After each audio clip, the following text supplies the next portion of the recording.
Well, welcome back for another video. So let's reset my car. Today I'm going to show you how I solved a fault with the Audi MMI system. It's an Audi A6 2006 model.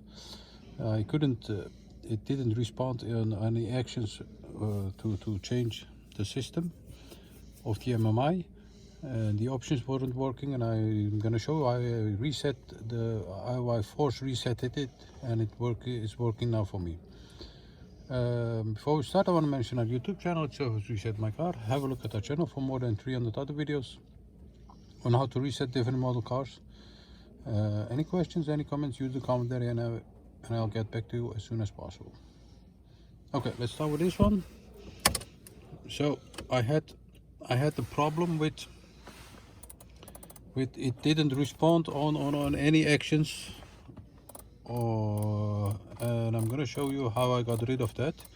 There is a force reboot of the MMI system on Audi. There is a 3-button trick. There's this button, and the right upper button. So press setup, this and this button, and once you let go, it will automatically force reboot itself. And this trick helped me for